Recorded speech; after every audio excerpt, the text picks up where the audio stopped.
if the white man was the one colonizing you, okay, especially in the let me take India as an example. The British were colonizing them. So what India produces, the colonizer takes taxes from them and use the tax to buy what they have produced. That is theft. Yeah. It was happening in Africa too. First group of Africans, Kwame Nkrumah, Julius Nyerere, those people who had the idea of AU, Organization of African Unity. The idea was to unite Africa into one block, Africa to be one country. One country. Okay. Not the Africa we have now. Okay. Because that will give us the leverage to be very strong. Because they were going with the Soviet model. I like to be educated, but I'm so frustrated. Hello to my loneliness. I guess that ignorance is bliss. Take me back to before I knew. Rewind, take it out of cue. Innocence can be a young man's game. Signed up for the hall of shame. I wish I knew how much I miss. Come to Kinside TV. Today we have met again to talk about African development after colonialism. It's a topic that we have looked from before, during colonialism, and now we are looking at after. And I'm with Mr. Abubakar Mohammed. Soon he will be a doctor. He's an analyst, economics, and a researcher. My brother, welcome. Thank you very much, my brother, and a very good evening to or good day to all our listeners across the world. And we are very grateful for their time, and we promise that their time will not be wasted. We want to have a very fruitful discussion on Africa because it's our home, and we want to talk about our home and understand how our home operates. Yeah. Exactly. And I think if you have followed us on this topic, you have learned a lot. And if you have any question, you can still put it at the comment section. So, my brother, let's start. What the first question I want to find out is how did the colonial economic system shape post-independent African um, economies? Um, Let me start by saying that Africa on a whole was already, before even colonialism came, we were already on subsistence basis. Okay. Okay. Um, for instance, agriculture was subsistent. Very few was doing cash crop agriculture because there was no large industries, large firms, large factories on the African land that's going to propel mass agriculture or mass production. So we were on a subsistence basis. People grew what they could eat, a bit over what they can sell, and live very peacefully because it was a communal living. Africa, by nature, we have the African communist system. We have our Okay. own communal system we live, and that's how we've lived over the years. When these people came to colonize us, um, the idea of colonization was to use here as the producer of the raw materials Okay. to feed their industries because their industries, their factories were booming, especially after the World War, after the discovery of the steam engine. Now Okay. factories operate day and night. They needed to find raw materials to feed these factories to make larger profits. And Africa was a very key player in that. Because Okay. that's why they come to Ghana, they find gold, they have cotton here, they get timber here, they get whatever they want here. You go to Ivory Coast, they take whatever they can take from there. You see, when you go to the eastern part of Africa, it's about tea. cotton, coffee. They take it away from them. You understand? Now, the struggle of independence started. Okay, and those people who helped us get independence never really shifted from that ideology. The ideology that we have to produce here and send it to the white man to produce, to manufacture into finished goods. They never shifted from that. But what they sought to do is to find fairness in the trade system. At first, if the white man was the one colonizing you, Mm-hmm. okay, especially in the let me take India as an example. The British were colonizing them. So what India produces, the colonizer takes taxes from them and use the tax to buy what they have produced. That Ro- is ro- theft. yeah. It was happening in Africa too. The taxes use our own tax to buy what we have produced to send to their factories. They've stolen Wow. from you. But when we had African leaders leading us, largely what they sought to do, the Nkrumah, the Lumumbas, Julius Nereres, Namdi Azikwe from Nigeria, what they sought to do is to fight for fairness. Now, you are no more taking tax from us. We are taking our own tax, but you have to bring money to buy this. And the money you are bringing to buy should be very fair. What is the prevailing price for this commodity? How am I willing to sell it? You understand? But the fairness was not coming. The white man will not agree to play on a level playing field with you. Mm-hmm. So that's what started the agitations. So most of these people who fought for the fairness, the equal playing field, was eliminated. Okay. They used some of them where they used some of these market tactics to sabotage your economy. Some of them, because you are too hard, you will be eliminated. Your economy will be destabilized. There will be coups. You understand? So those people wanted to be price givers because if I'm the one producing this particular thing and I want to sell to you, I should be the one quoting the price. Yeah. So if you could see, Kwame Nkrumah was building silos in the farming areas, and he was even building factories here so that we also consume what we have produced, so that we don't necessarily have to send it to the white man.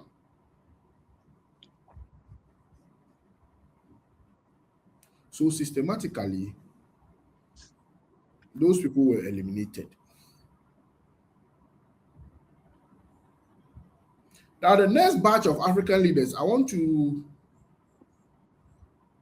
digress a bit. You know, in Okay. leadership, eh, when these people was our leaders, when the first group of Africans, Kwame Nkrumah, Julius Nyerere, those people who had the idea of AU, Organization of African Unity, the idea was to unite Africa into one bloc, Africa to be one country, One country. Okay. not the Africa we have now, Okay. because that will give us the leverage to be very strong.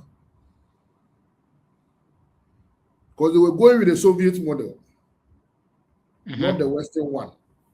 Because if you could see Ghana during Nkrumah's time was much aligned to Russia, Yeah. giving people scholarships to go to Russia to go learn and stuff.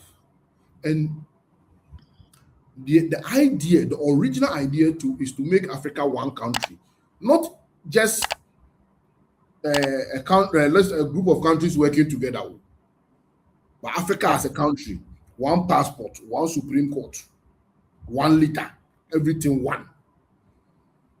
Because they saw that that is how Africa can grow. That is how it can be a superpower. Now, a group of small nations, about 54, 55, 56 countries, you can't be strong. One of you can never be that strong. Right. Okay. So that was the idea. Okay. And that was also a threat to the white man because now you have the arable land. In the whole world, Africa has the biggest unused land that have not been touched Yeah. at all. So they sell that as a threat because if Africa becomes one and we are producing what we eat, we do everything ourselves, and we are quoting prices, it means it's a doom for them. It's a zero sum game. If this one goes up, it means this one is coming down. Okay. Okay. So that was what caused those people to be systematically taken away. Wow. Now, in those times, those people who had their economy sabotaged, those people who had, because in Nkrumah them, they went outside to go to school to learn. They had very few people who had gone to school to learn. And most of the people were the elites. And the moment they were cut off, Africa had a serious leadership crisis Mm-hmm. because most of the people who had gone to school then were supporters of the governments. And now they've been taken away. Okay. So people who didn't know what they are about, people who didn't understand economies, people who didn't understand management, people who didn't understand governance were given governance and management positions in the economies. And all of a sudden, all these African countries in the global south became price takers. Remember, I first said Yeah. we wanted to be price givers. And people who had their economy sabotaged had to go to IMF for support. And what are some of the conditionalities IMF gave? Stop building those internally import substitution companies. Comment. Those who have built those companies should be sold to private sector. And who are the private sector? It is the white man's backed people who Yeah. come and buy. You understand? And now, all of a sudden, Africa became price takers. Price takers to the extent that now, no matter how much gold you produce, it is the person who is coming to buy that will tell you that I'm buying it for this amount and there's nothing you can do about it. No matter the amount of cocoa you produce, it is the market's buyer who is mostly from Europe or the advanced world who will tell you that I'm buying it for this amount and there's nothing you can do about it. Because that is the prevailing price. That's what they say it. And if you produce too much, the price will fall. Yeah. Simple economics. At first, you were the one quoting the price. Because you can actually produce whatever you want and sell it at whatever price you want. Now, you are not allowed to do that. You will be selling at the prevailing market price. And the prevailing market price is set by who? The big But firms in the advanced world. So if you could remember, in the olden days, let me use Ghana as a case study. When they said someone is a cocoa farmer, yeah, apparently the cocoa fool that means a rich man. is a rich man. They have houses. They have large houses. Their Yeah. children could travel anywhere. They bought good cars. But when the regime changed, when things changed, now we are price takers. They don't quote price anymore. They go to meet the price in the market. Yeah. Who is the one at the losing end? It's us. Now cocoa farmers don't have anything again. Cocoa farmers they were giving scholarships. Cocoa board was cocoa board. Now cocoa board didn't even have to go for loan to buy what they want to buy cocoa produce. So you could see that the economic structure, the structural formation of our economy has not changed from Okay. pre-colonial to post-colonial. But even if it has changed, it has changed for the worse. Not even the better. Mhm. Because we are still producing raw materials. We don't have the big firms here to consume them.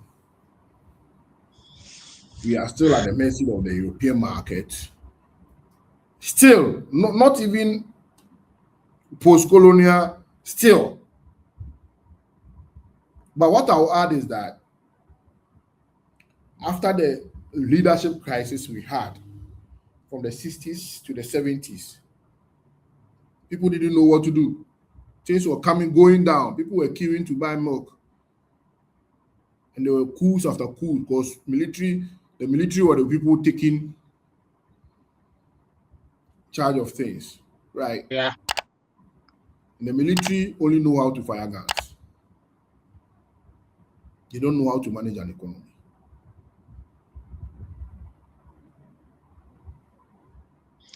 Okay. Before you go there, let me ask you this question. Okay. Um,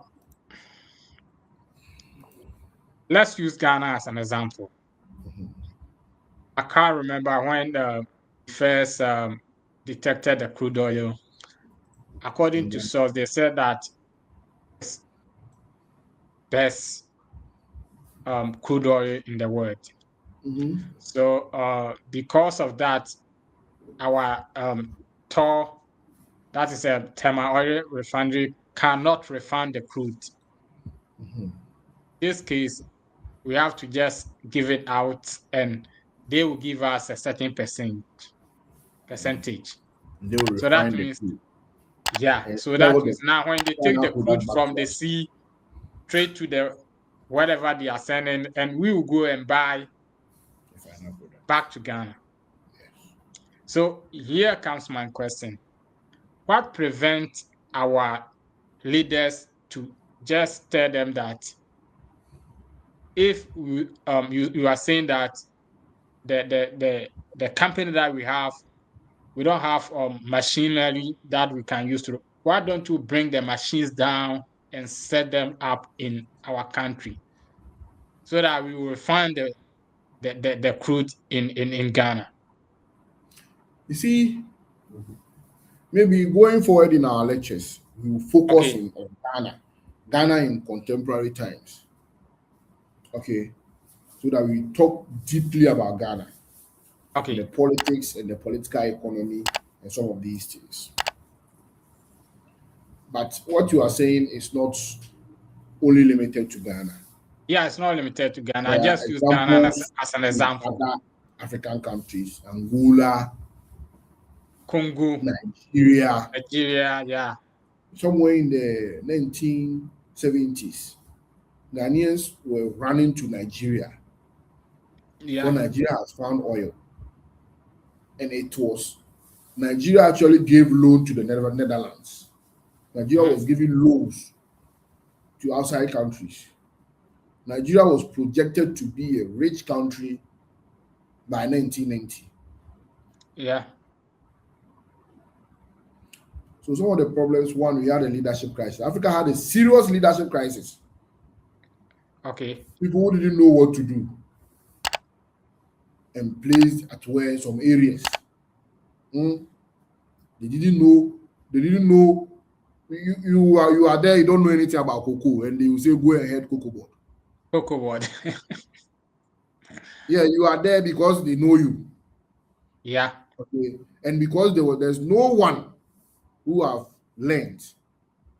Okay, but recently, even recently, when people are experts in some fields, yes, we are doing quite well, but there are still some problems in the rent seeking, corruption, and that. Okay, so Africa's problem after the military takeovers in these key industries, there was no targeted investment. Okay. Targeted investment is that when you earn money and when an economy grows, an economy was going for loans and these things, which sector of the economy are you targeting Mm-hmm. to blow up to develop the other sectors of the economy? Is it the manufacturing? Is it the mining? Right? Because there are Mm-hmm. sectors in the economy which grows, and all of a sudden, every sector of the economy will be growing. Key example is the manufacturing sector. If the Okay. manufacturing sector grows, they grow, they increase innovation, they employ more young people, more new ideas, they open branches, they employ more people. Okay, all of a sudden the economy blows because more now there's money in the hands of people. Government also gets more taxes, and the economy starts growing. But even up to recently, even Ghana, our manufacturing sector was falling to a short. Yeah. They will say GDP have grown large. The three blocks: agriculture, industry, service. Yeah. Industry, they have manufacturing, mining, and quarry, and those things. You see that yes, our GDP have grown. You see agriculture growing. You see services growing. Even the manufacturing, the industry growing. But industry, if you go inside, it Yeah. is the mining and the quarry that is growing. Manufacturing dying.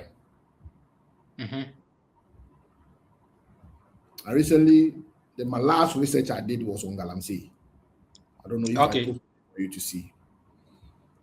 And when Galamsey is blowing, people don't understand. Okay, because that is what is there, and it is happening everywhere. When you go to Congo, people are running to the hinterlands to go and mine their own mining, do their own mining. Yeah. Yeah. Yeah. Because man must survive. Humans must survive. It's the government that need to put policies in place to show them how to survive. If you don't show them how to survive, they will survive on their own ways. Exactly.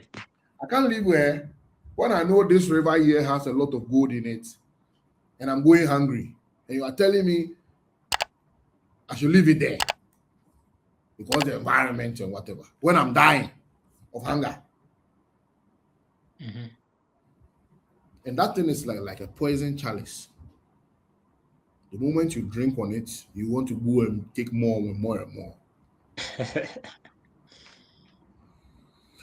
So, one, we didn't invest our resource revenues well, and Okay.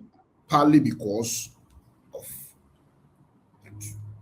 leadership crisis, partly because of military takeovers, which yes, the government were not good. The government is going bad. Military takes over, and the military makes it worse. Mm-hmm. So we've had it in the even at a point where a military government takes over a government, and another military government come to take over the military government. Yeah.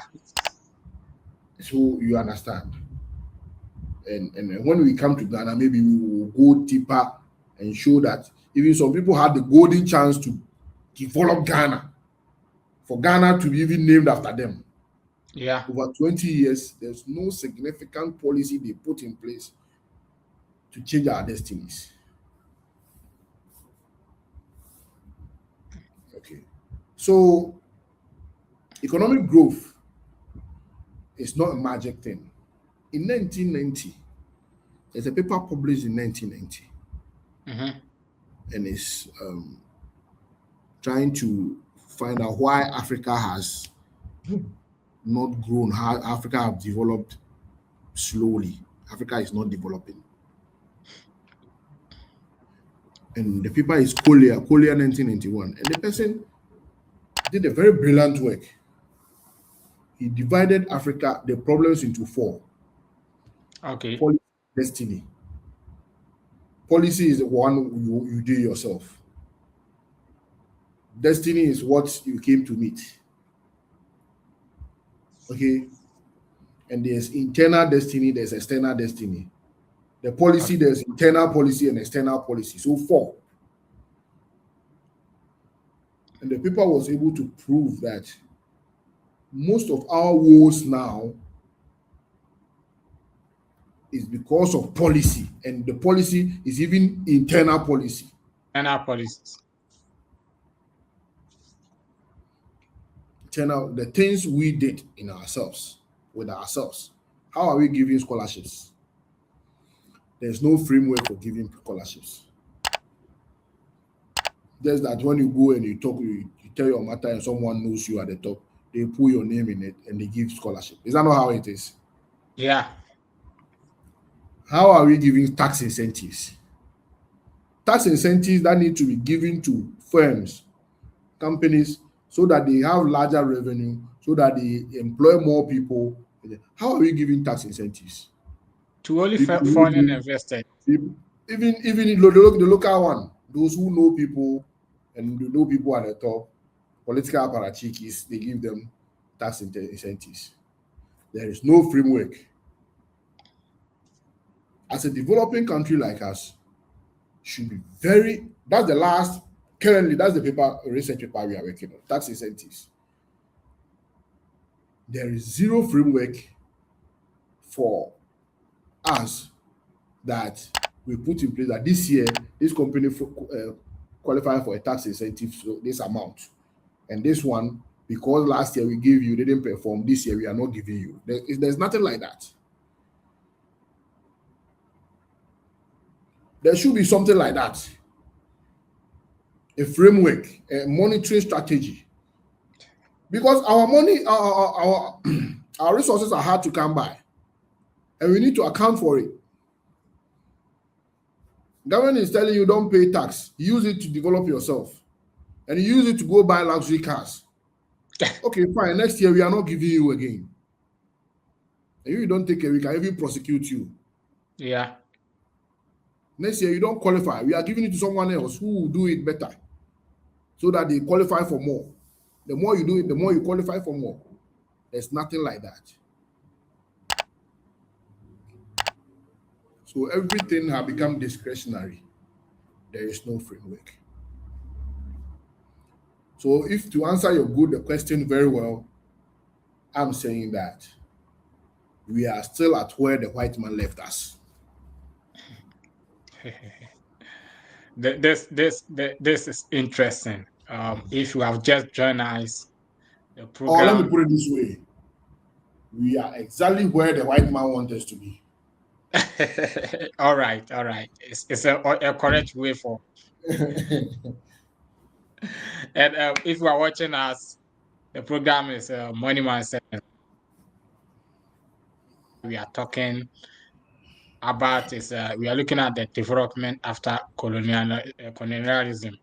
We are looking after during, before, during, and after colonization.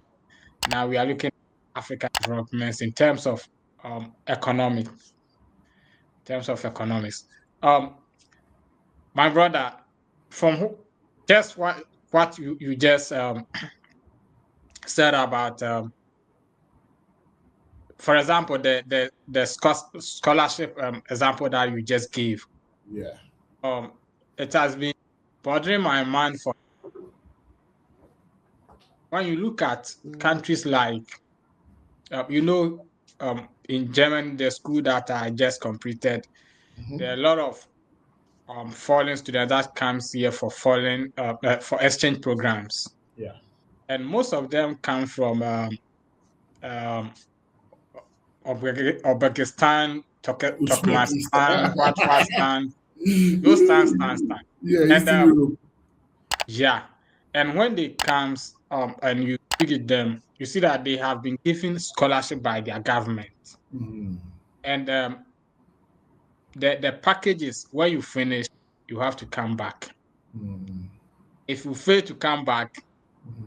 your parents will face life imprisonment. Mm. And you yourself, anytime you step foot in that country, they will arrest you. So because of that, when they finish, they go back. China is also doing the same way. China give scholarship to students to come. When they finish, they go back to China. Rwanda has also started doing that. Mm. So I keep asking myself, why can't Ghana do that? And they only give Ghana scholarship secretariat. You only get scholarship there if you know someone or you pay. If you don't know someone, you have to pay. You have to pay, and you Yeah. pay even Why more than the scholarship money. more than that? You pay more than the scholarship money. So why don't they give those like pick some brilliant students from engineering, agriculture, IT background and sponsor them, tell them to come back after their studies to come and help develop um, the country. um, Somewhere last year, I went for a policy dialogue at ISE, Okay, and there's a researcher there called Dr. Charles Aka. Professor Charles Aka, he is an economist, the lead okay, economist at ISE. And he made a very profound submission. After people talking about Ghana's development problems and whatever, he got up, took the microphone, and he was like, if we ask all of us, we can summarize all the problems Ghana has been facing. But one thing he can tell us is that those at the top, those who can implement and make things work, are not interested. okay, The interest is not there. By that, I'm asking your question. The interest is not there. okay, It goes back to what I last said about framework. If you have a framework that works, okay, mm-hmm. you don't even need to send your brilliant people outside to learn. That's even a national security problem. Okay, You can develop your schools, your knowledge base so highly that it's people rather who will be bringing their people here to learn. You see, Nigeria, the mm-hmm. education system has spoiled, Yeah, okay, gone down to the extent that they struggle to apply for schools in Ghana. If you see a Nigerian and they are going to some school in Ghana, cry, you will be, you people. But yeah. they are Now, coming to, most of but them are in Ghana. now they are coming for our healthcare too. When they are sick, they come to our hospitals Mm-hmm. because their healthcare too is gone down. That is the African problem. But Nigeria has a hospital. They have hospitals. They have schools. Recently on social media, I nearly cried. They were taking pictures of their universities, comparing them to ours, and it's very bad there. Very bad. If you see their dormitories like prison, you get it. It's a way. It's a way that we Africans need to start sitting down, draw up a framework.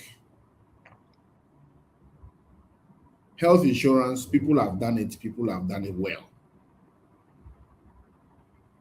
There are situations where institutions, health insurance should be something so easy. But now it is like when governments start anything, let's sit down for it to fail. Let's make it fail. But we can have a good framework for scholarships. That's all. Even SSC or this particular exams. If you pass this amount, this mark, you will get a scholarship. And maybe we are paying for this and that. We are not paying for that and that.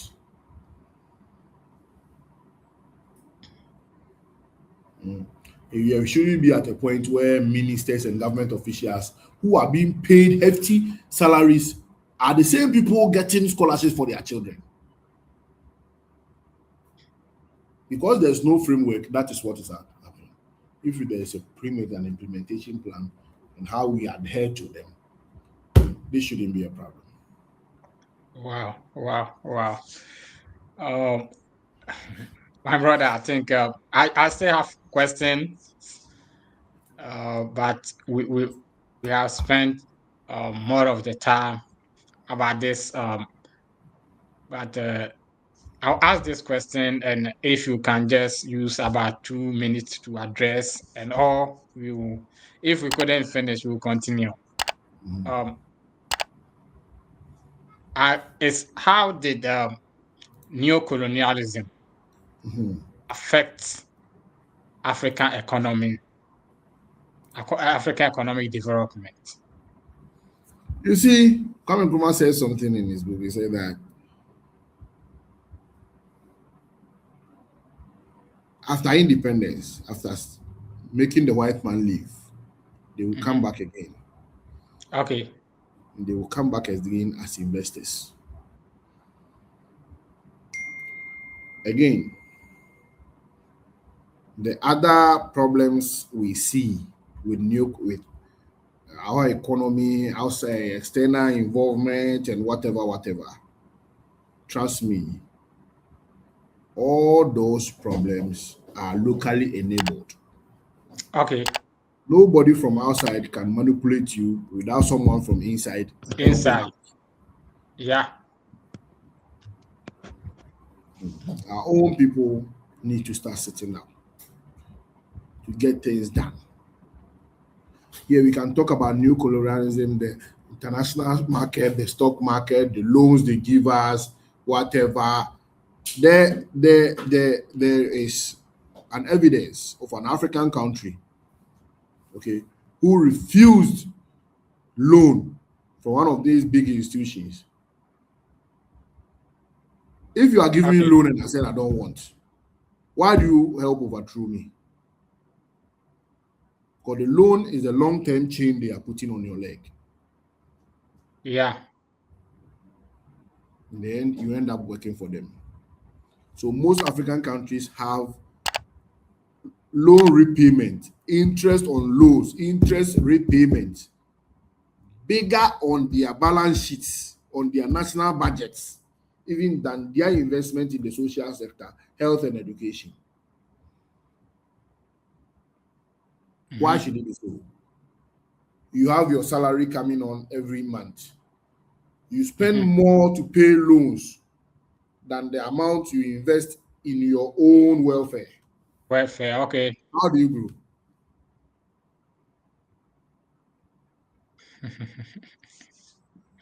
So that has been the problem. Yes, neocolonialism is dragging us back.